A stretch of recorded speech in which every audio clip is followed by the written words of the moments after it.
I was in my second year coaching at Doral Academy. Mhm. I had my resume. I go right to one of the and I say, hey, listen, I'm a wrestling coach down the street. I'm in a high school Mhm. down the street. I can bring clients to your business Mhm. and help out.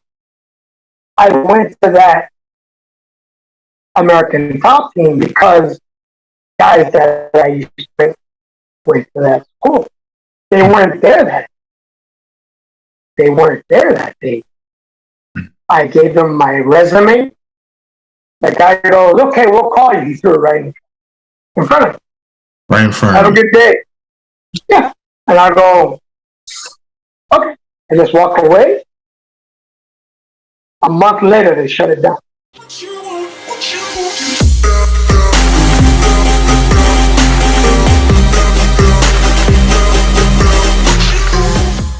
Ladies and gentlemen, welcome to the People's Choice Podcast. This is episode 37. I have a very special guest here. I want to introduce you all to Coach Sal, all the way from Nicaragua.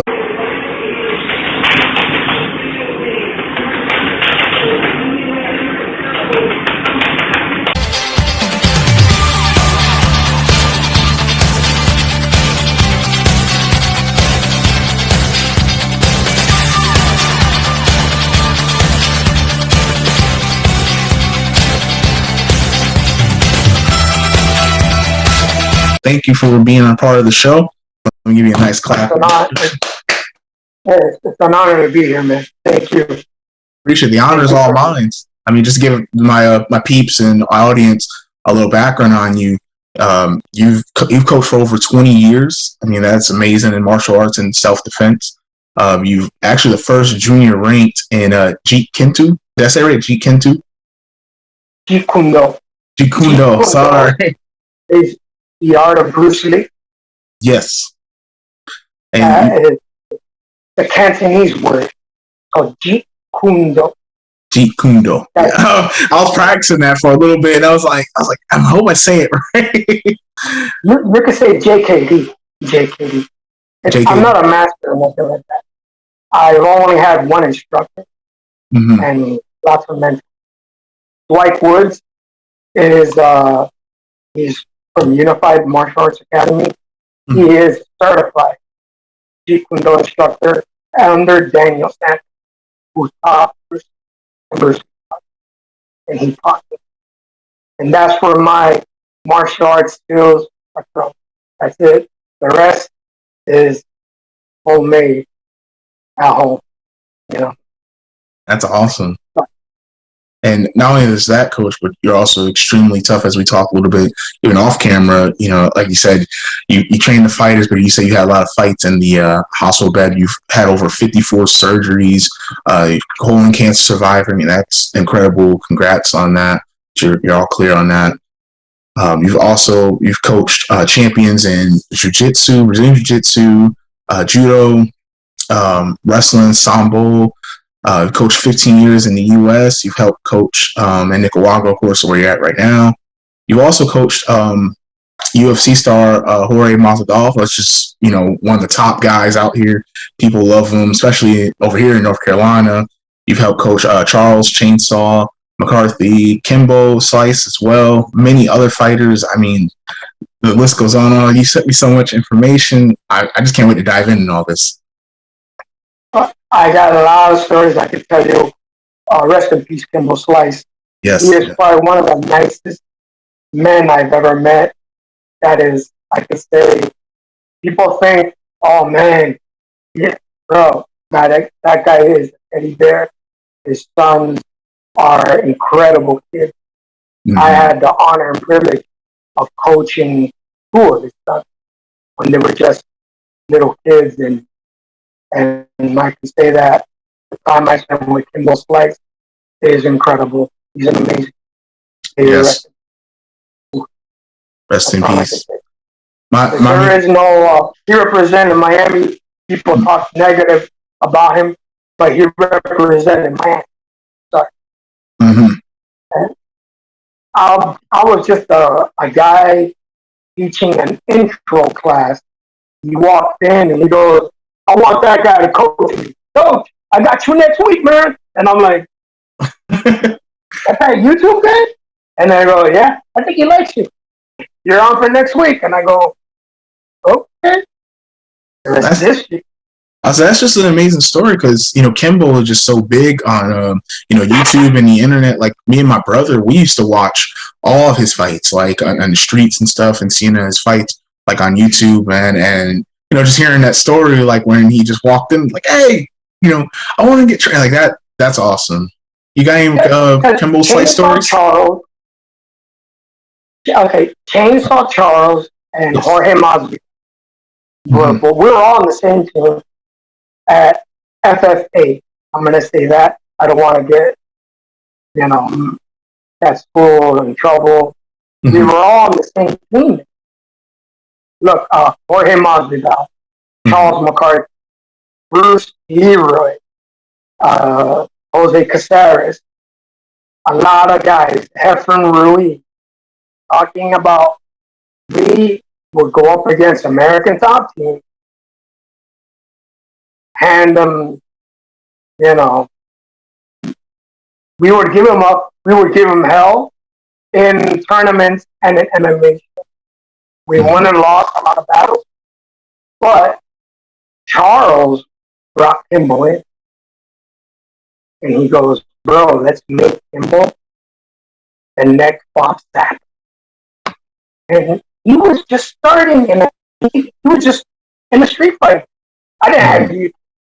They go, hey man, check this out. I go, he's coming here. And I'm in an intro class, an intro class. And then there was an advanced MMA class. He walks in, looking at my class. They're hitting the pads, they're hitting everything. And man, he just yells out, yo, coach, I got you next week, man. I need you to get me like these monsters right here. And I'm like, okay.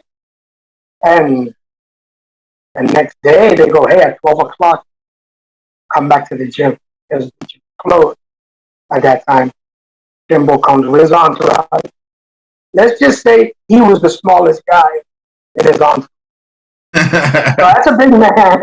Yeah, I was going to say, I remember hearing stories about his entourage, how Kimbo used to roll deep, and there was some dudes way bigger than him. He had a man that was 6'9", 450 pounds, 500 pounds, that looked like a walking bus. Not to insult an overweight person, but that guy looked like if you were going to get moved, you were going to get moved. And then he had two guys like Ahmed Johnson, if you know old pro wrestling. He had about three guys like that. And then his sons were with him. So when you see that, and then they go, hey, let's start working together. The school that I was at, that's when the politics.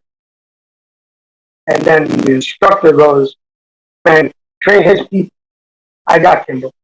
And I'm like, all right, no problem. I got no problem with that. I was suggesting stuff. We trained them for like 6 weeks. And then he went to Hollywood. And then, like I said, the team that we had, there were too many cooks in the kitchen.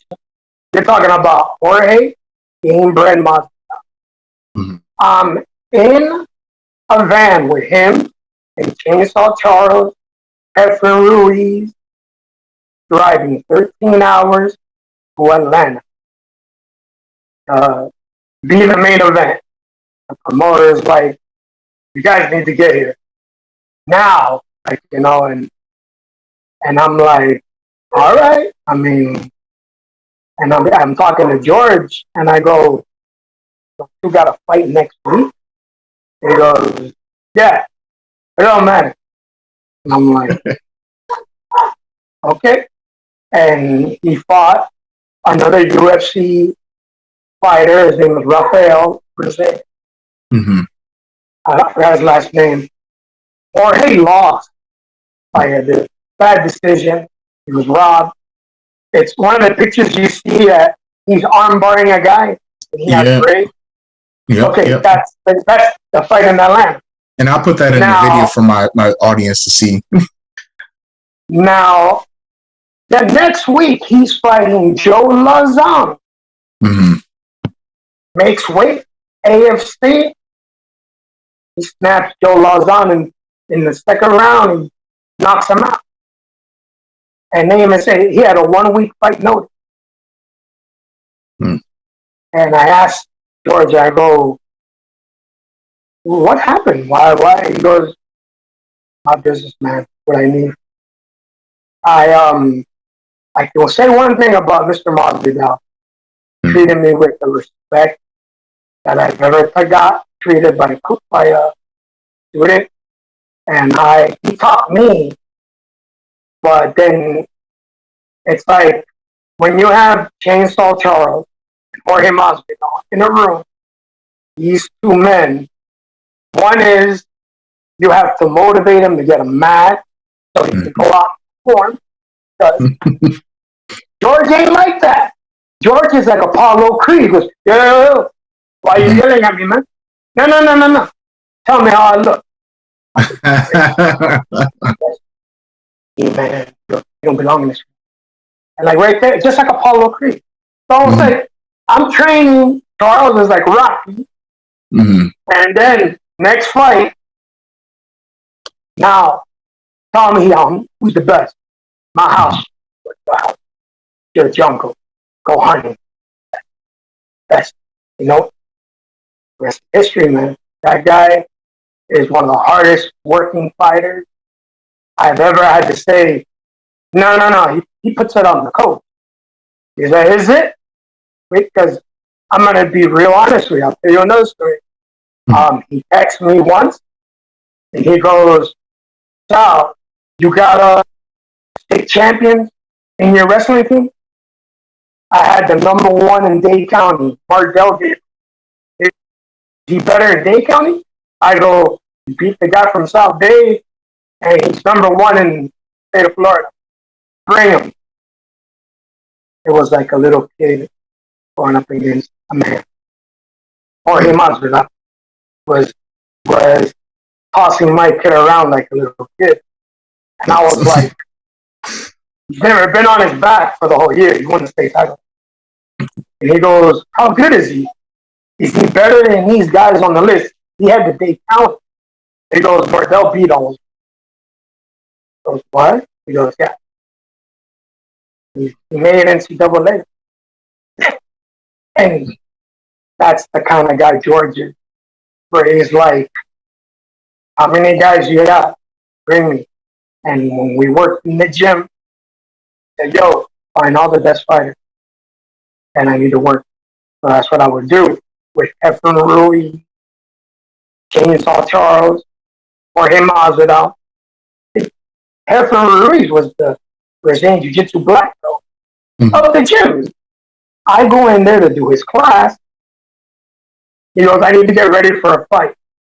He lines us all up. It's sparring day. So you're fighting a BJJ black belt. I'm the only guy that hit him once. And I'm not trying to say I'm good or anything. Like, there were a guy, I was the only guy that would pull him and went, boom! Hit him. And he goes, hey.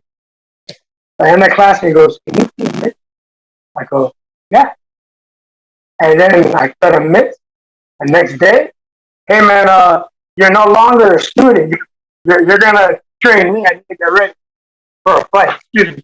That's it. That's the fight I sent you. The last fight I sent you where I'm biting my teeth.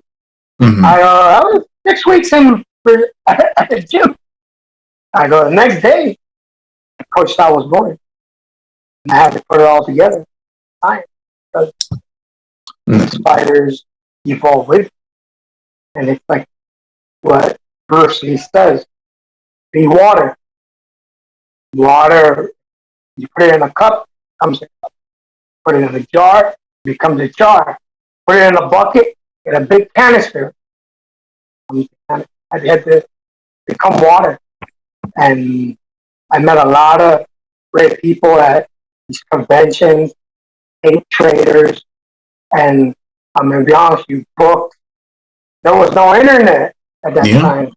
There was no internet, so I can't say, "Oh, that guy, he's full of this, he's full of that." I go, they show you all my DVDs, all the tape, because guys at these conventions and these tournaments go, "Do you want this? Give me $20. I got you." Boom, and I go, "I'll take it. I'll take it." I bought all the used stuff. We started putting it together. Well, what was one of your favorite tapes from back in those days? It was a 4-disc tape bootleg at Yorkie, Chuck Liddell, a Muay Thai champion, Marcelo Garcia, and the guy goes, "Bro, this is like $300." Thing. He goes, "Give me 20." And I go, "Okay." I mean, come on, man. I go to the flea market to get my stuff, man. You know, someone's got the cool bootleg. Yeah, and that's true. I go, "Do you have anything with MMA?" He goes, "What's that?" I go, "NHB, no holds bar fighting," because it wasn't called MMA.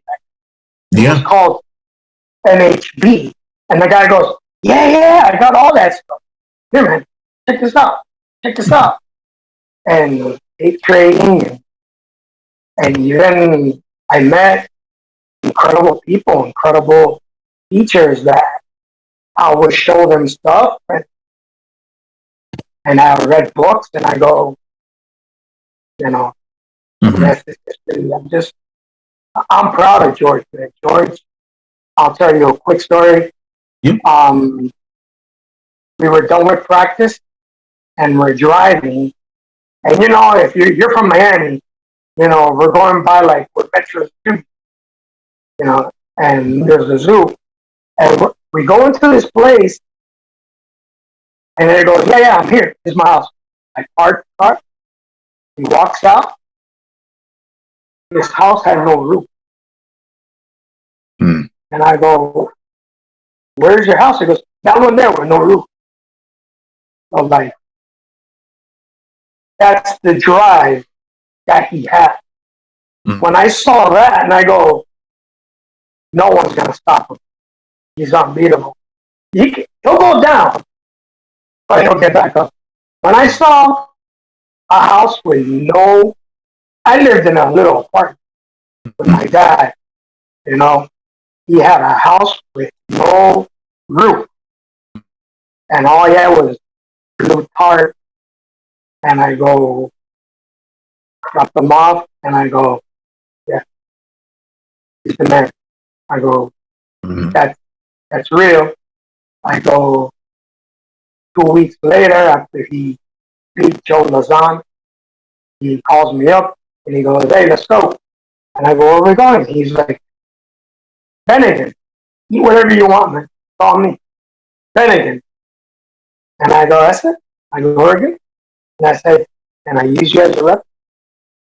Holy stuff. Yeah, that's an amazing story, because you always do hear about, like, how hard he had it getting into the fights and stuff.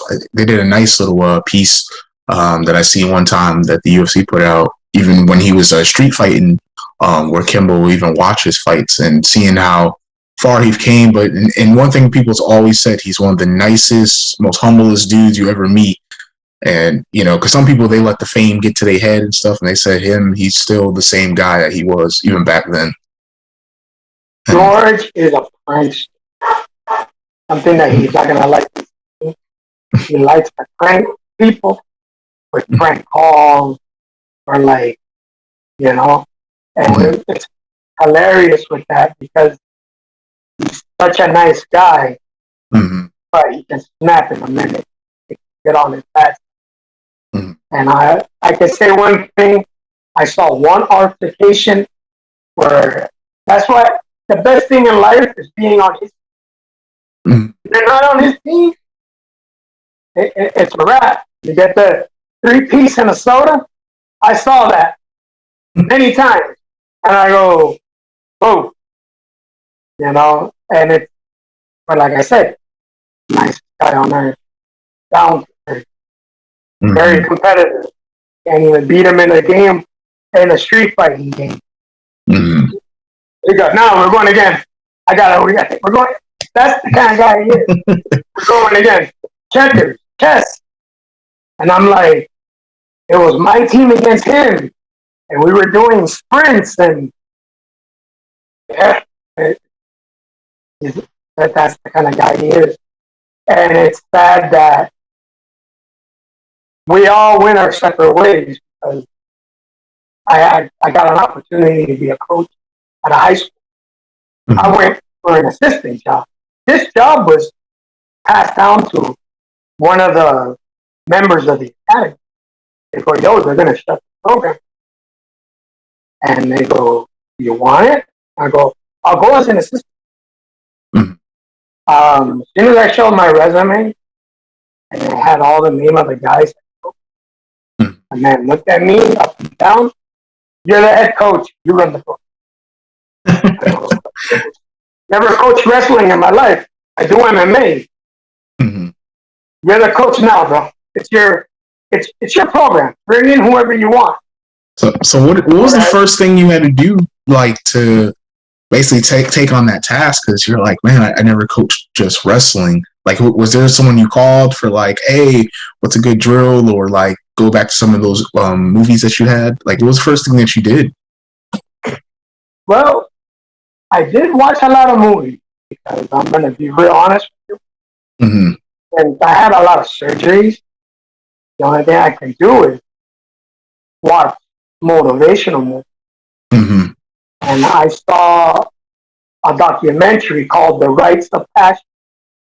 It's with Vincent Inoue.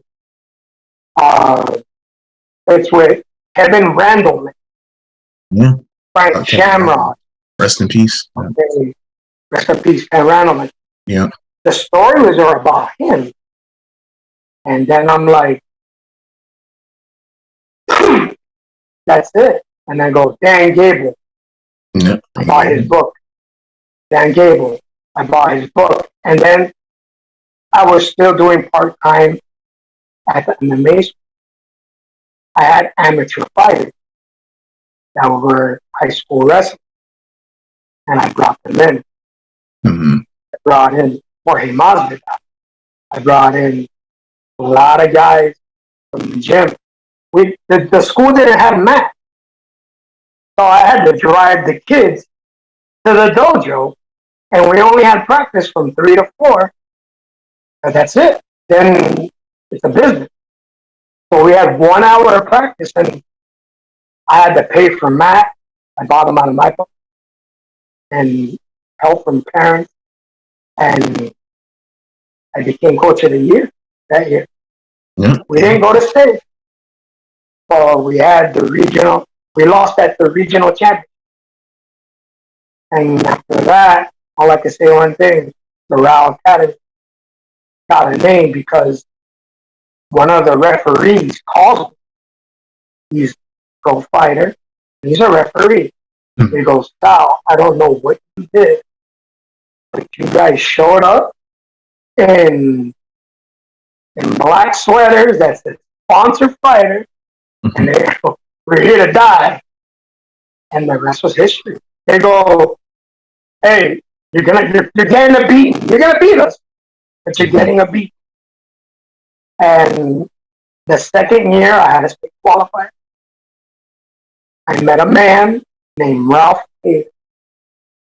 And all I can say is, he goes, how much does it cost? I go, I'm at a charter school. We're winning the district next year.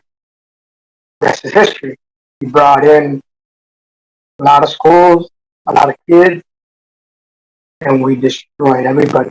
Asian, black, white, kids with the attitude, but you know what? I got a kid who's from Las Vegas. All I can say, his season ended every time at the state tournament. My season ended for 9 years at the state tournament. I go, no, I don't know. People People have facilities. People have people that are banking them. Me and Coach Hader, we probably spent $4,000 of our own personal money because schools don't. Now that school is great. Doral Academy, great school, great place. It's a university. But they weren't ready for a championship at that time when I got there. And I said, same year I got instructor of the year at the academy I was working. And I gave them my trophy. I go, here you go, coach of the year. I go, cheers. That'd be such a big honor to get that, because knowing that, like I said, you came in here thinking that you're just going to, be an assistant and learn the ropes, to then take over, they make you the head coach and, learning everything from scratch and then going on to win coach of the year. That's truly impressive, coach. Like, I'm real proud of you for that. The basketball coach, excuse me, I'm sorry, the basketball coach. He's 6'8" man. His name is Coach Ford. He is the best coach I've ever seen. He's from Turks and Caicos, one of those countries. He played against the Dream Team, not the Jordan, the second team. He was a professional. He had a tryout with him. And I go, he's not the coach of the year? I go, he looked at me, he goes, now you the man. And I go, no, coach. We went to both of I would go to his matches. I would go to his game. We would come to my game. And it's like, I go, you're kidding me. So, if you're going to be in the NBA or in college coaching somebody. And we had coaches that now are state champions. Doral has state champion team. And when I saw that he won, there was also another coach named Coach Grace who coached Olympic athletes in track and field. And also the swimming coach. State champions every year. We didn't have a pool. We didn't have a pool. Coach Ford didn't have a basketball court. He had a half court at LA Fitness. Wow. I had to go to the dojo to get mats. So it's like, that's the high school I came from. People, hey man, you're the high school gym and this gym. We ain't got a gym. We got a computer. It's moved like 60 people. So it's like, when I'll tell you this, I had the back step because I got morbidly obese, and we fight with weight. I had to get a gastro bypass, and me getting the gastro bypass, that's where I got a year later diagnosed. And it's like before I was diagnosed with cancer, I was living in Nicaragua. So, and I was coaching MMA because, as you see, Level Martinez, he was Kimbo Slice protege. Okay? He was the one that took over when Kimbo did it. Level Martinez. And people said, stay away from that guy. He sent me an email, hey man, that's a cool video you put on YouTube. Come by. People told me, hey man, don't go over there. I went over there. The rest is history, man. And then a year later, I'm in Nicaragua. And then we're fighting against Ricardo Mayor, the middleweight champion in boxing, in an MMA, where the whole country is against them. And we're the foreigners coming in like in Rocky. You know how Rocky was? Or it was like that. But then the country twist. Nicaragua. You see, when I came here in Nicaragua, all the doors were closed. I go, you're garbage, you don't know nothing, and you're white. Now we can't have you here. And I go, I was born in this. I go, I'm a United States citizen. No, he doesn't know anything. He doesn't know anything. That's just how it was when you first got over there to Nicaragua. Like, just a lot of people didn't want to deal with you because they didn't think you knew anything. They shut the doors in my face. And they basically said that fat guy doesn't know anybody. He never coached Jorge Masvidal. Get out of here, bro. That guy doesn't know anybody. He doesn't know anything. And I go, okay. I had three students. And we mopped the floor with everybody on the mat. And then one of the promoters has a fight, Mayorga, with another fighter. I don't want to say his name. I respect. Mayorga, I respect. Ricardo Mayorga hit him illegally, and the fighter couldn't continue. You know, in MMA, you get hit illegally. Yeah. And then they're saying, bring me someone better. Bring me someone from the United States. I'll fight anybody. And I told Level, if I get you that fight, he goes, oh, bro, it's history. I'll murk that guy. Okay. I called the promoter.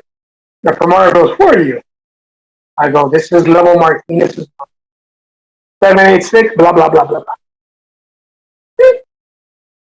He goes, the rest is history. 2 weeks later, I'm in the United States. And I'm living in the gym, getting him ready for Mayorga.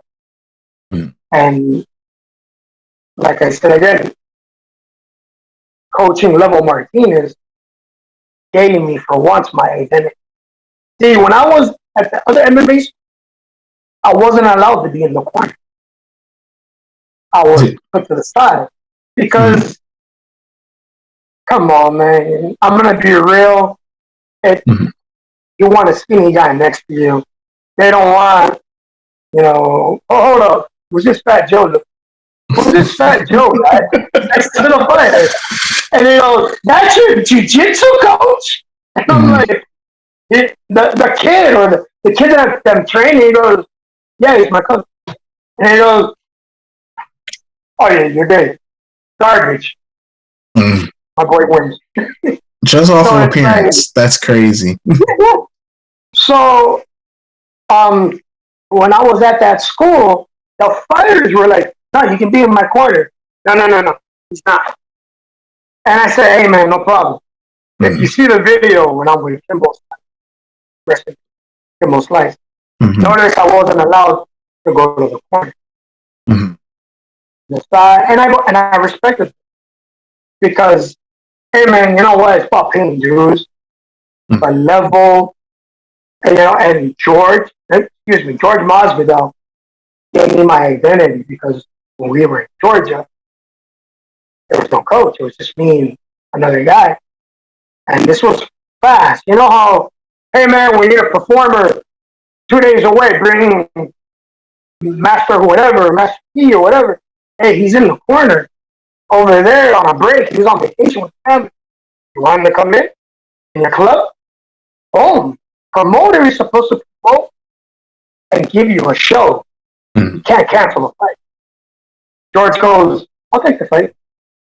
And less than a week notice. He didn't even know who the fighter was.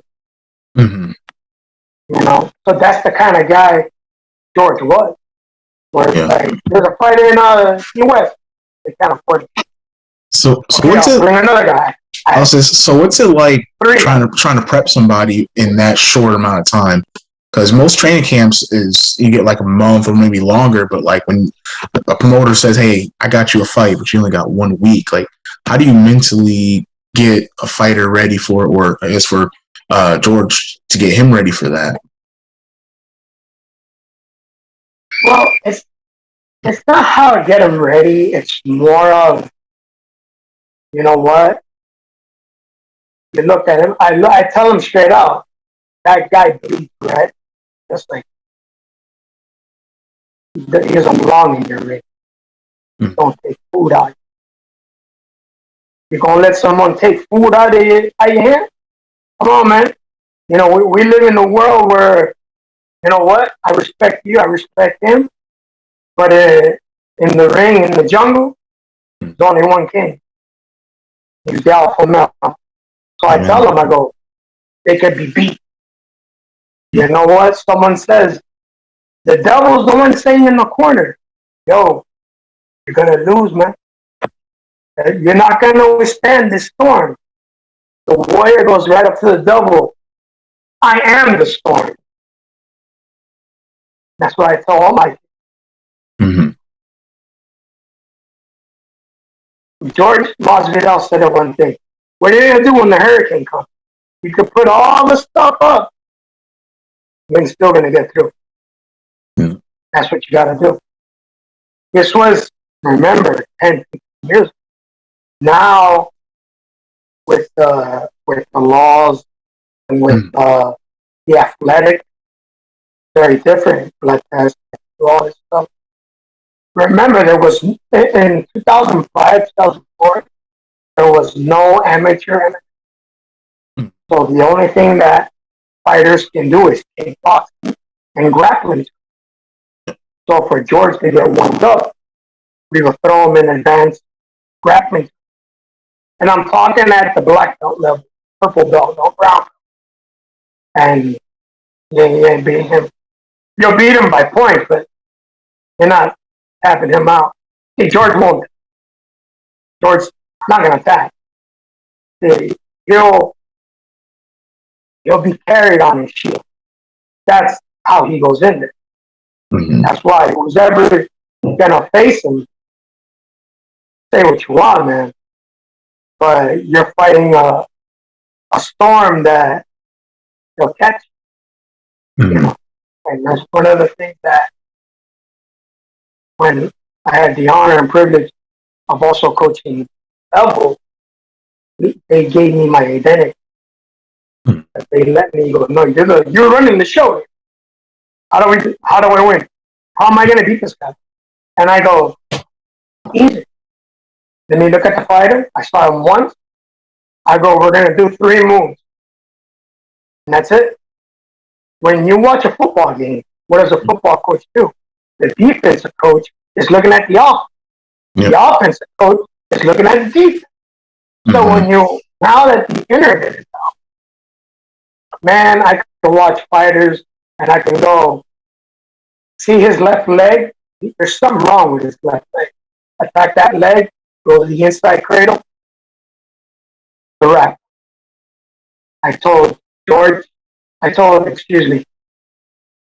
One practice we had with Level, he had an NCAA 2-time champion.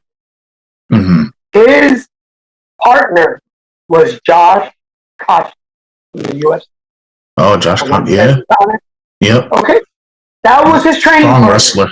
Strong wrestler, tough guy. Yep. We finished practice, and the guy comes right up to me. He goes, you taught me stuff that I did in the 10th grade. Or when I was 10 years old. How does that work? He goes, I worked in MMA. He goes, where were you 4 years ago? I would have won on my fight. And I go, and Level comes right up to me, says, this was the most intense practice. And I go, said that about me? He goes, you better keep this guy. You're gonna beat any man in the ring, any man. The rest is history. But with a great victory with Level beating Mayorga a week later, diagnosed with colon. So it's like, gotta get through this hurdle again. It's like you win, and then they shut your lights off. It's like, hey, you didn't pay your bill.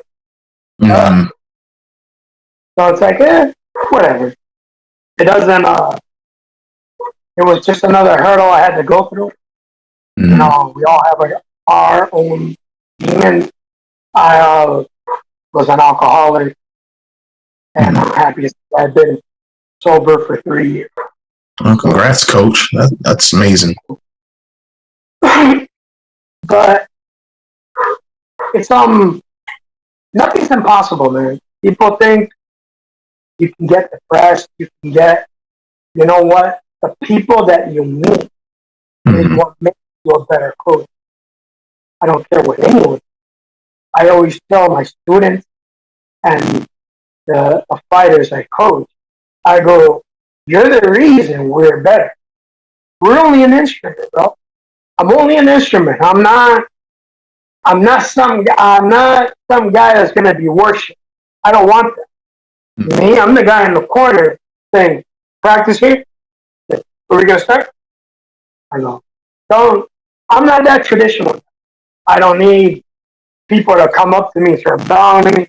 Hey, bro, I bow to Jesus. I don't bow no man. That's how I am. Respect is due. But I'm not that guy. I'm not that guy that he needs to have disciples. I'm not against that. I'm not that guy in martial arts. I'm more of the guy is, where's the war? Just go to the sound of the guns. Take care of it. Because you get what I'm saying? It's like, I'd rather have soldiers. I'm not talking gangs and stuff like that. I'm talking soldier that goes, hey, coach, practicing here in the bar? Yeah, it's the best I can do for you. Okay, we're good. We make it work. I'm going to tell you this. When I was with Level here in Nicaragua, you saw Rocky 4, where Rocky was training in the barn? Yeah, that's one of my favorite Rockies, yep. You think that's for a purpose?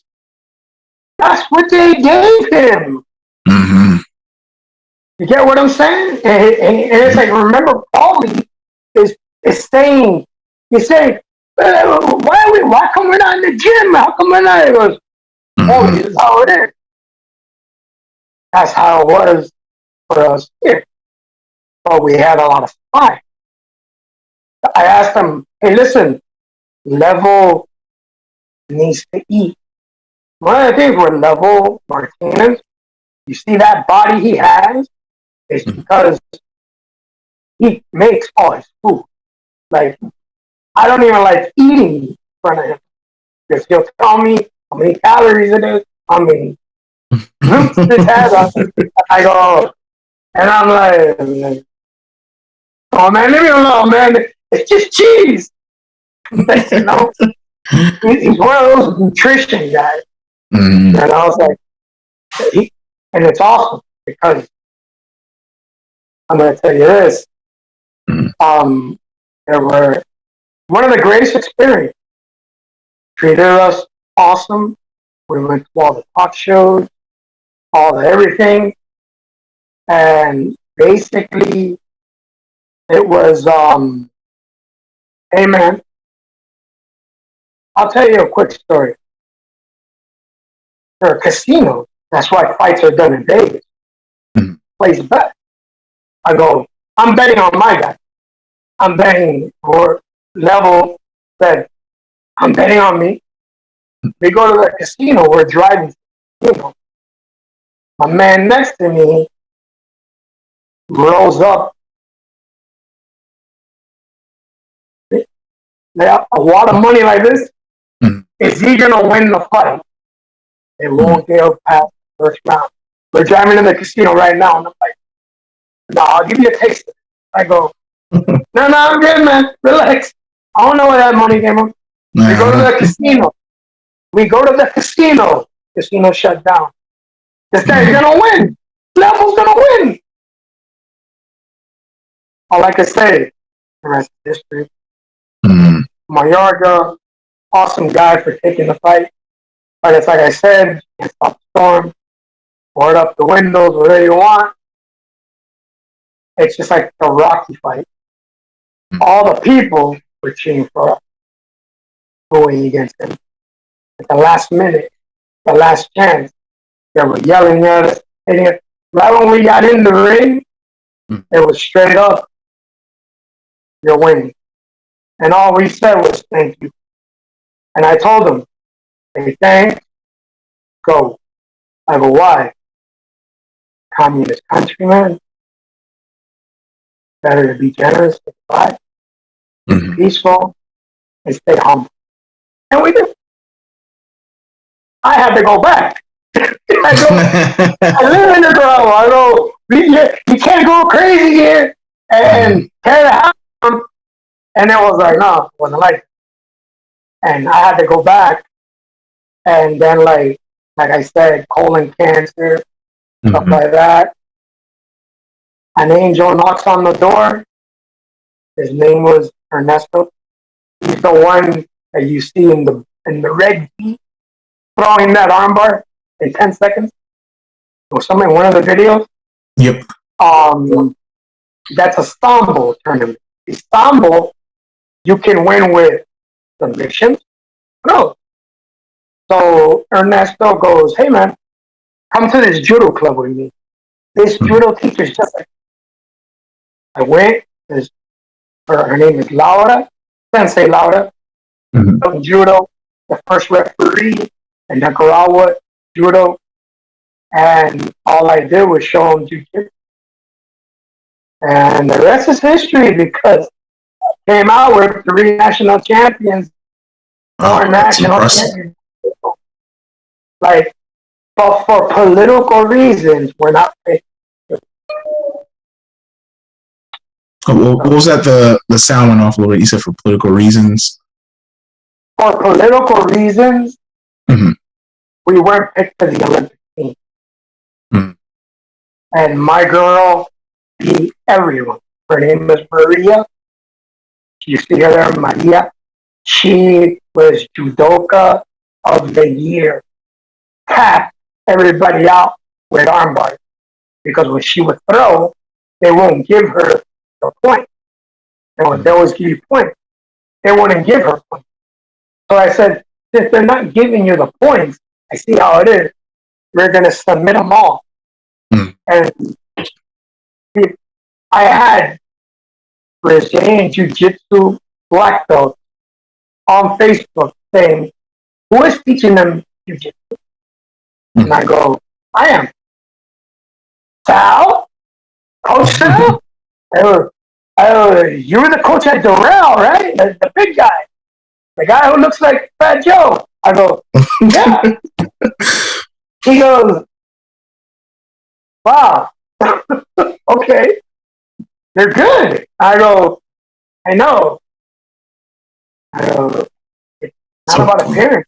So Coach Sal, why do you think that there was politics against Maria? Because I mean, being that good, I mean, no one should deny you, especially winning 3 to 4 championships.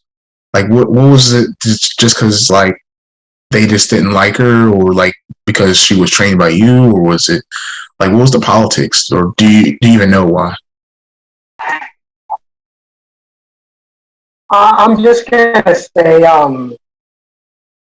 too many cooks in the kitchen. Too many cooks in the kitchen. And they don't want too many cooks in the kitchen. And too many chiefs, not enough Indians.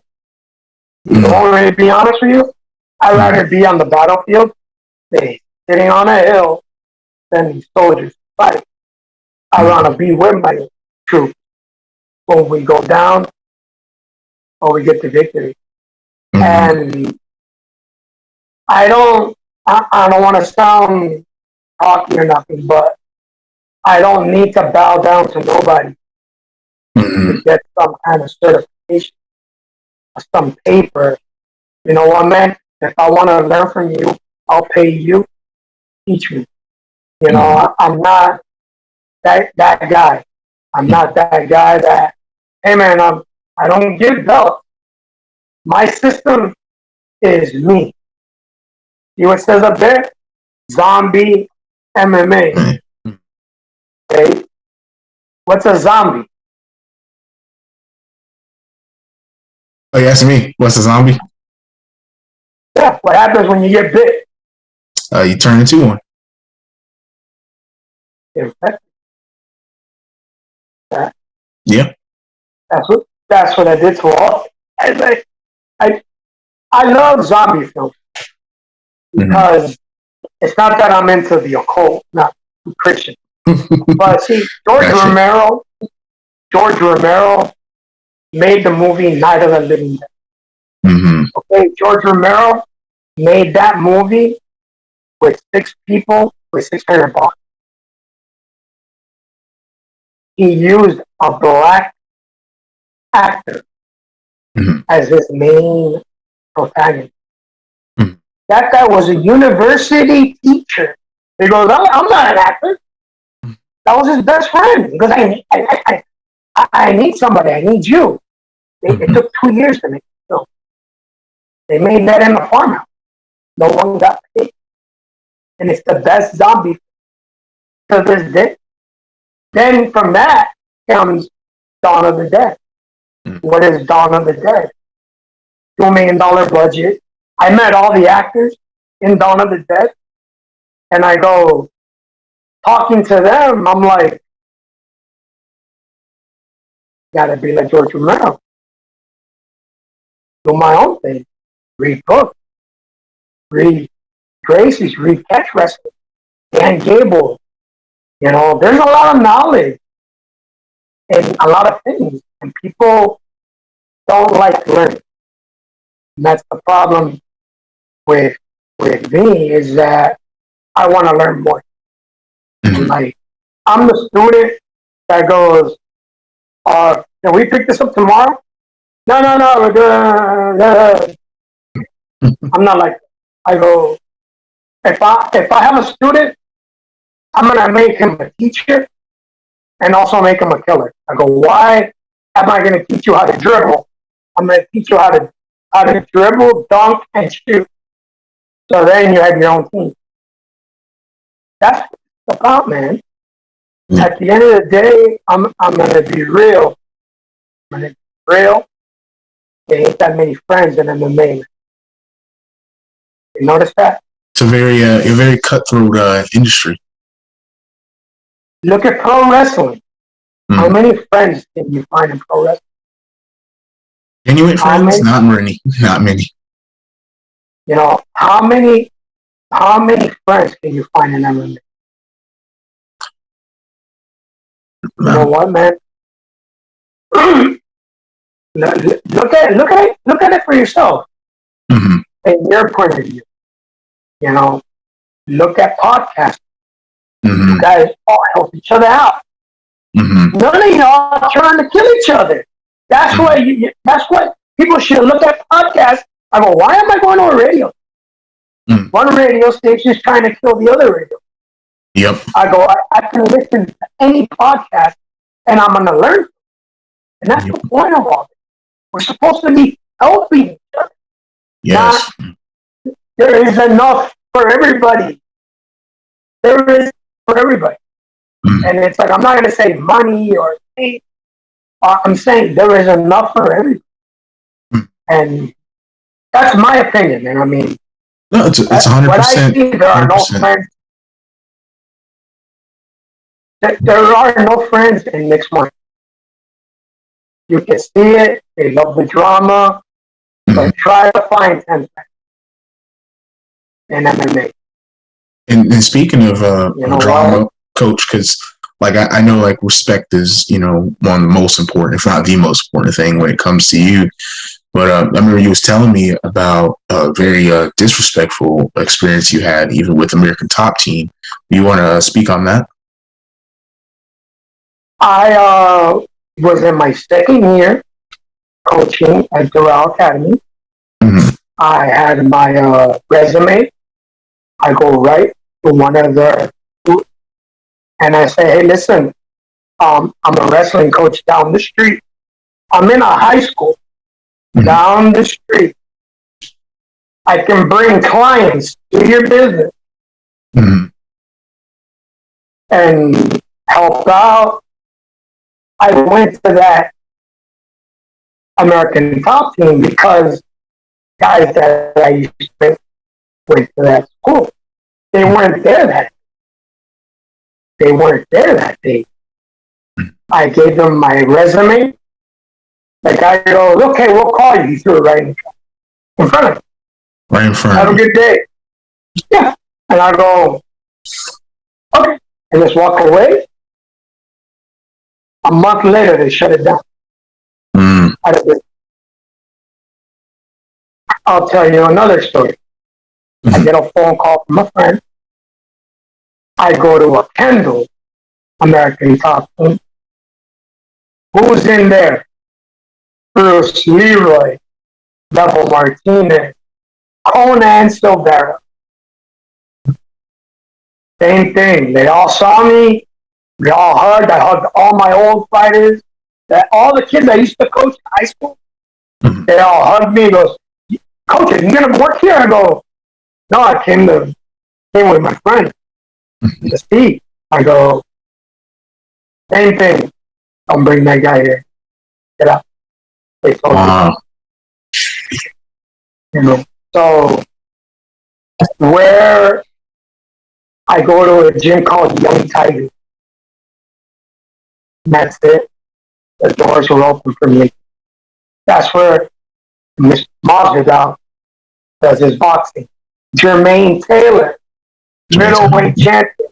Oh, yeah. Yo, would shut down that gym.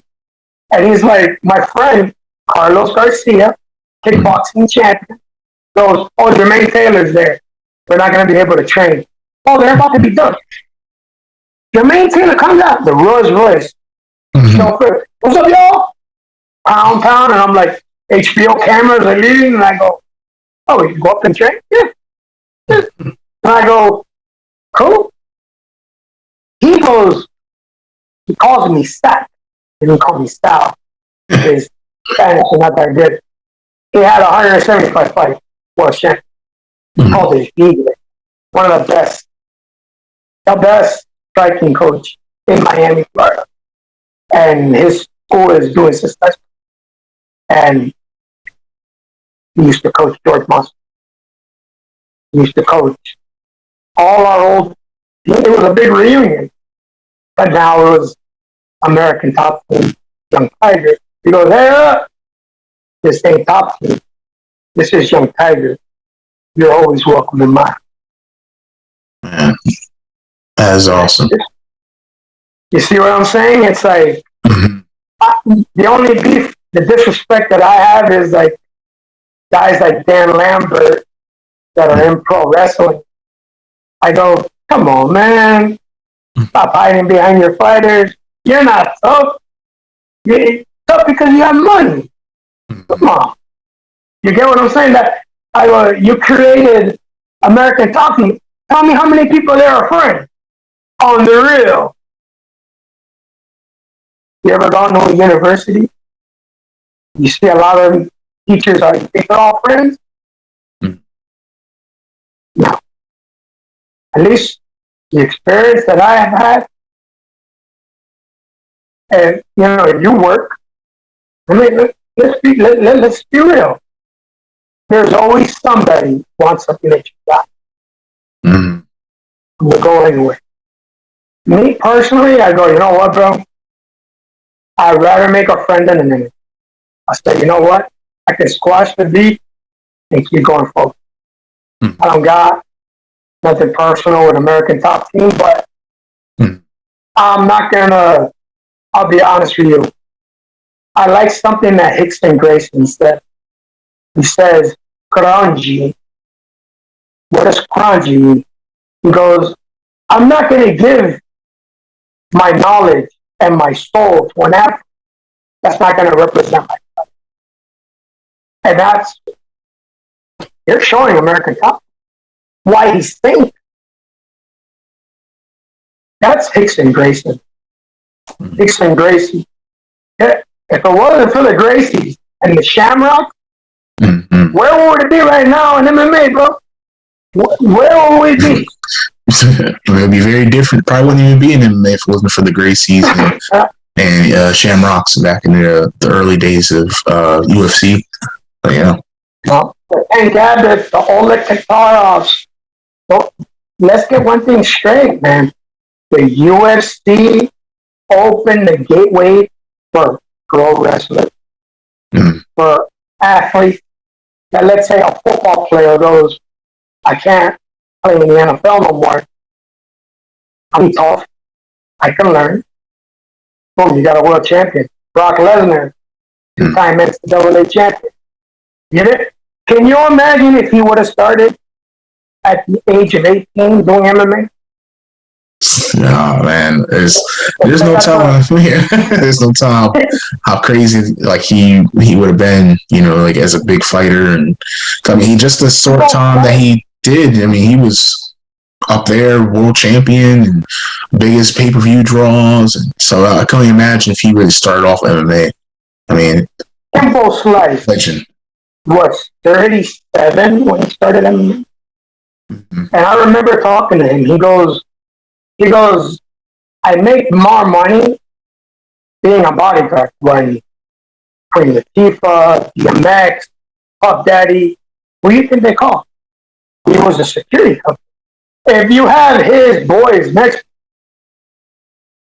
and no one, so, but he needed to feed his family. Bare knuckle was the only thing that was around because at that time in Miami, mixed martial arts wasn't allowed. It was only from Atlanta and Fort Lauderdale. And it was very, not hard to get, but it's like saying this. He got into the game late, and rest in peace. He did what he did. But it's like I said again, like Quentin Rampage Jackson was a high school guy. He even says it. All I ever did was throw people and wrestle. And then he goes, I can make a big wad of cash. I can make some money. They booked him in Japan. The rest is history. Teach him the defense. The rest is history. College athletes. What happens if you don't become a pro? What happens if you don't become a pro? Mixed martial arts is that gateway where now it's not just punching and kicking. Let's just say you want to learn how to grapple and be grappling, wrestling, submission wrestling. What happens to the judokas that don't win the gold medal? What happens to, see, how are you going to beat those guys? You see, there are kids right now working at Walmart, 18 years old. They wrestle, they're high school, middle school, and they go, I can get paid in the UFC. Sign me up. You know what? I'm sorry. People aren't doing karate or taekwondo. None against those sports. But see, where I live in Nicaragua, they're still way back. Karate, taekwondo, you know, ninjutsu, they believe in that. I can touch you with this finger and paralyze you. And I go, and you're LARPing because you can't do nothing. I remember a coach goes, hey, tell your coach to stop talking that he says he's the best. And I told the sensei, I go, I wrestled with all the guys. I'm not scared of nobody. I won a grappling tournament. After 5 or 6 surgeries, after I've had 20 surgeries, I did a grappling tournament and I won. And the BJJ black belt that was the referee goes, Sal, I thought you were, and you smashed this guy. And retired because, hey man, health is different from other people. But I'm not trying to say that third world countries need to evolve. They're not evolved. And I sat back and said, oh hell, I'll help. I don't mind helping.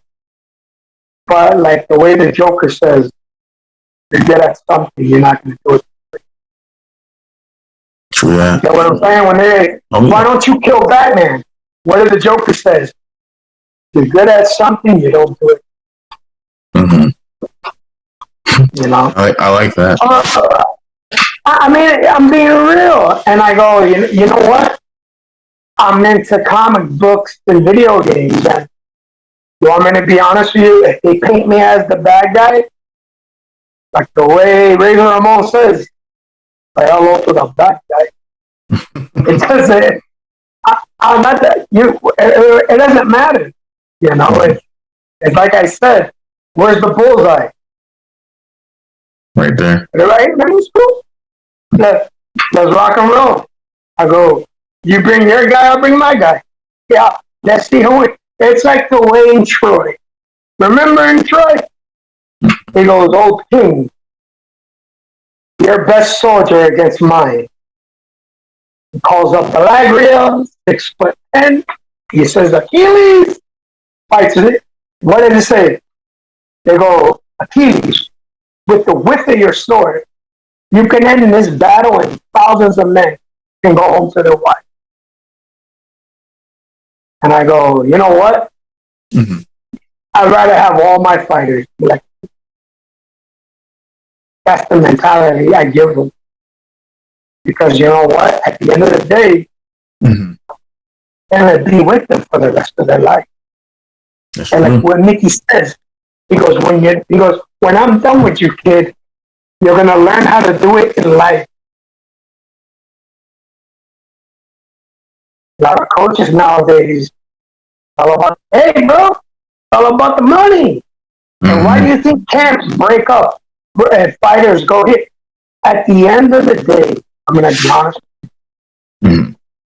a coach works for the fighter. The fighter is not working for the coach. If you're a fighter, my job's to make you win. My job's to make sure your hand is. That's it. They're not going to say, oh, yeah, because the sensei, whoever, when it's third degree, do it. No, bro. You won. You didn't do nothing. Your job is to show him the distance. My job is to show you the door. Your job's to walk. I can't do anything else. Like I tell all my athletes, hey, man, I can show you the door. Win or lose, at the end of the day, we're both winners, man. You already got in there. So give it your best. You know, when it becomes a business or money, when it stops being fun, because you can see camps have been broken up. A lot of camps in MMA, boxing. You can see how cutthroat MMA, boxing, pro wrestling. Find real friends in that, man. It's a cutthroat business. You know, it's like, and out of guys that I've coached, one of them had an opportunity. Yos Landy. I'll give you a quick story. Yos Landy, Izquierda, got offered a fight on the UFC. Promoter calls. He goes, no. If he fights in the UFC, we're gonna sue him. Wow. I'm on a radio station protecting my friend. And I'm not his coach. I've coached him, but I go, Yoslandy, I'd rather be your friend than your coach. I go, and his wife is like my sister, he's like my brother. And I told him, there are no friends in this business. And he went to the UFC, he did what he needed to do. You know, it didn't go his way. But hey, man, that's just how life is. Bruce Leroy coached me too. He was a high school kid. I never coached him in MMA, but I coached him in grappling. He was a high schooler. Wrestling my kid. And always showed me the respect. You know, and I go, hey, kid, don't worry about it.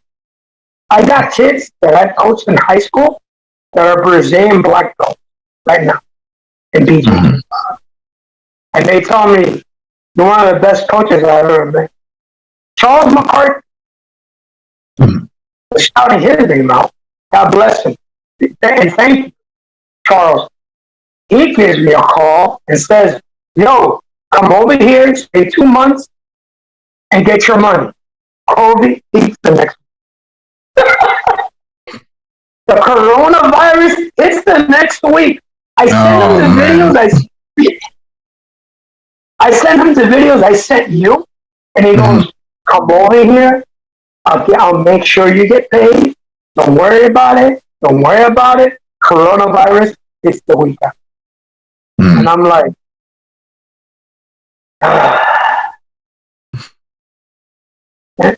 just like I said, that's the story of my life. So, and it's like I said at the end, you know what, man?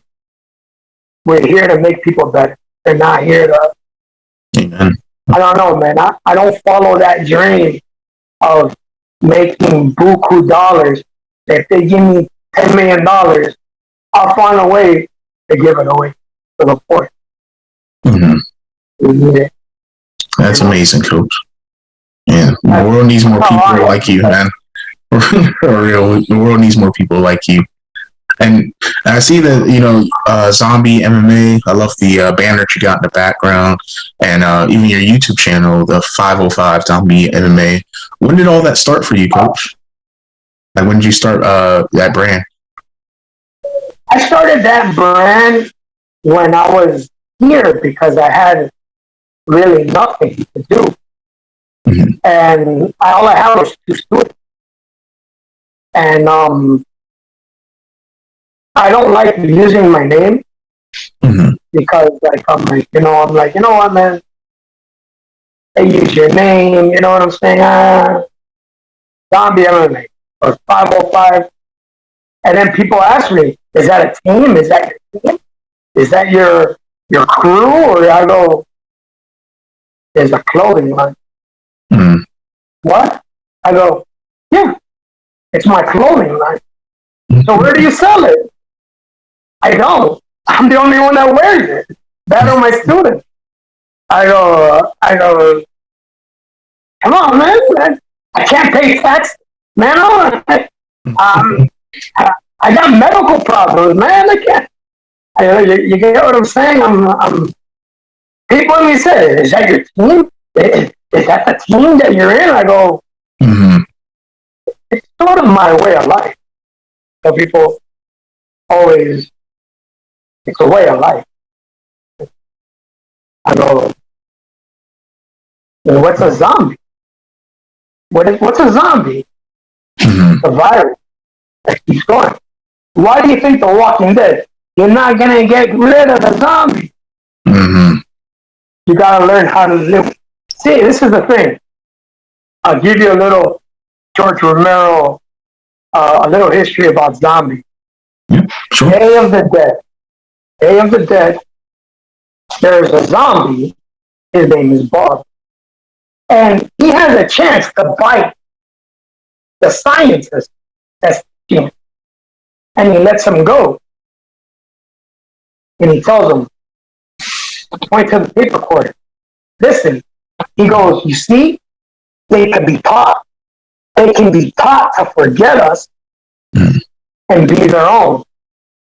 See, the makers of The Walking Dead, they're like, that's why season 2, zombies weren't allowed to learn them. You notice The Walking Dead after season 2, the zombies completely changed because they got rid of the original writer, original director, who was going through the Dawn of the Dead. Notice the walk just straight up go and kill you. You can't distract them with nothing. See, in the zombie movies, the one that George Romero made, see, if you can blind them away from you. You see, if you smell like them, you can walk right by them. So at the end of the day, I always tell people, you gotta evolve to something else. You can't be, hey, you're gonna follow a guy with this and that, and then what? You have to wait for him to give you a belt, a rank, or a title. I go, you kidding me with that, bro? I go, you're kidding me. I know we need to get a college degree. That's different. That's knowledge. But at the end of the day, it's like, okay, you have your podcast, but the guy who taught you how to do your podcast tells you, hey, you need to give me 20% of whatever you make. You're going to go, why? Because I taught you. Excuse me? You see what I'm saying? Yeah. That's how this business is. I'm just being real. That's how the business is. It's very cutthroat. You know, there's always a money guy, and then there's always, you know, that loves it. Haven't you noticed there were a lot more gyms and dojos? Why? Because it's easier to make something else with somebody else. Come on. There are supermarkets. Yep. But if there are 50,000 different supermarkets, it's only Publix, man. Yeah. If you're in Miami, Florida, it's Publix. You get what I'm saying? But nowadays, you have a money guy. Look at the gym. Gyms used to be $60 a month. Now there are gyms that are $10. And now they're everywhere. Yep. Why? It's all about the money. It's crazy. I'll give you another story. I'm with Level Martinez, LA Fitness. I make a phone call. I go, hey, how can I get a 1-day pass? I go, I'm from a third world country. The guy goes, what country? Nicaragua. I'm from Nicaragua. I go, you remember the fight Level versus Mayorga? I go, yeah. I'm his coach. You're bringing Level tomorrow to my gym? Okay, I'm going to be there. Got him for free. Wow. Now, we go in, we work out. As soon as we walk out of it, a guy screams out, that's the guy who beat Mayorga. A karate dojo. Brothers from Young Tigers. 4 guys that we used to train with. Friends. You know how many students? He had more than 46 learning karate. And it's an aftercare program. And I looked at Level and I go, look at all the buses. That's the business now, bro. Getting the little one. And the guy goes, yeah, we teach them. I go, how many people do you have in your adult class? 5. He goes, this is the bread and butter. If you got a good kids program, you'll do amazing in MMA. But if you have 30 fighters, you're not making no money. That's how it is. Because you need to make them money. You need to go find them fight. You know, at the end of the day, if you have a good kids program, like the way it looks like in Cobra Kai, that's an awesome show. Yeah, one student. From one student, you know, but you see how Cobra Kai is? That's a little bit how MMA is, but not fighting in the street. We go to grappling tournaments for that. You know what I'm saying? But you see a lot of students jump around because at the end of the day, it's like if you've ever been coached, you can't yell at everybody the same way. There's some coaches that are yellers, they yell. Sometimes you're not going to click to that guy. That's why when I coached in high school, I had Ralph Cater, who coached hard. Like, he even said it. Guess what? Good cop, bad cop. You know what? Ralph Cater was a different kind of cop. He was a big, it's like this. Good cop, bad cop, left for the day. I'm a different kind of cop. You're going to learn wrestling. And it's going to be tattooing. And I learned from him. And I also learned from Frank Pellegrini, a lot of good guys. Because they told me, guys that beat us at matches, they go, Coach, let me talk to you for a minute. What high school did you go to? I go, Southwest. Did you wrestle in high school? No, I never did an athletic sport. I've only done MMA. I go, I only grappled in one thing. And how the hell do you know this? And I go, lying. Technically, when it's like a magic trick. Once I know your tricks, then I can show you. Anyway, you get what I'm saying? It's like, once you know your magic trick, and that's what it is, man.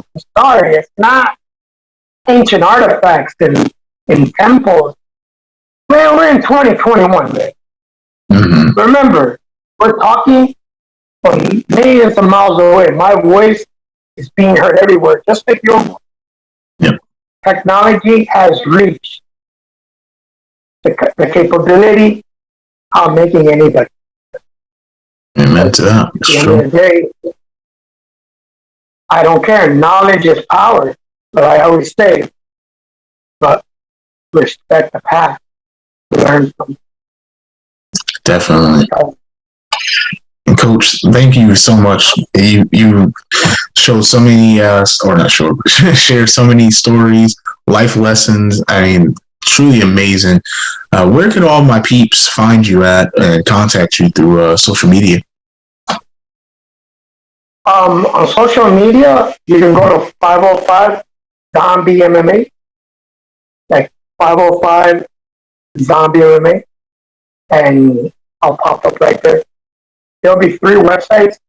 There'll be 3 little guys, and right there, and on the YouTube channel. And I can talk to anybody if anyone needs help with it. You know what, man? I'm here to help. You know. I just want to, if you don't mind, man, I want to say a quick shout out to the Viking Samurai. I want to give a shout out to the Viking Samurai, to the Solid Monster, and Don Tony. That's the man. Definitely. You know, Leo Martinez, Street Ministry, Hannibal TV. Hannibal. You know, and to all my zombie MMA fighters, you know, stop it. You know, I love my country, Nicaragua for life, but I was made in the U.S. My shirt always says made in the U.S., baby. Awesome, Coach. Thanks for having me on this show, man. No, the honor's all mine having you, Coach. There's one more thing I want to ask you before we wrap up. It's something I try to ask all my guests. What is your favorite quote that you lean on or even teach to all of your students?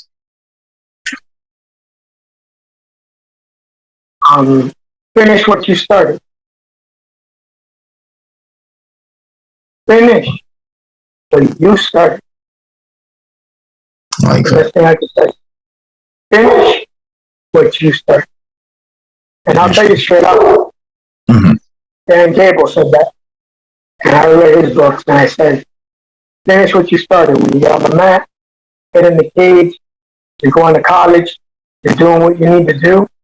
Finish what you started. You know, I don't want to make enemies in the world. If I call people out and they think I'm calling them out or whatever, personally, I don't care, man. I'm just a white guy in a third world country. You know what, man? I'm here to help people. You've helped out a lot. Thank you, Coach, so much for your time, for the interview. We definitely got to do this again because I know there's so much we haven't had a chance to touch on because of just your long career. Helped out many fighters. Thank you for all the backstories. Please, all my peeps, follow Coach Sal on all social media platforms. YouTube, you can catch him there as well. And Coach, you just have a great one. And enjoy the rest of your day. God bless you, man. And I want to give one shout out. Carl Pasquale, please get better. He's got pneumonia. He's my best friend. And I found this out yesterday. You know. Okay, can you say that? Can you say that again, Coach? The feed was breaking up a little bit for your shout out. My friend Carl Pasquale, keep him in your prayers. He has pneumonia right now. He's fighting for his life in a hospital bed for pneumonia. And, you know, I found out yesterday. And my prayers are with him. And shout out to everyone out there. Thank you for having me. I appreciate this a lot. You know, you have no idea. You know, I have never said my story the way I said it. You know, I said it in Spanish channels, but different in Spanish. I don't talk good Spanish, so this is the best way to express myself. Habla español más o menos. And big shout out to Robert Frank. I hope he gets better. He's one of my favorite podcasts. I won $50 on his show. So big props to Robert Frank. He gave the money to my mom. And it's been I take care of my mom. Definitely. Thank you, Coach, again. Definitely prayers to your friends. Definitely I'll be keeping in my prayers. Thank you again, Coach, for the time. And like I said, we got to do this again. Great. I'm very grateful and honored to have you on the guest, or have you as a guest. Thank you, man. Thank you. God bless you. Take care. Thank you. You too, Coach. All right.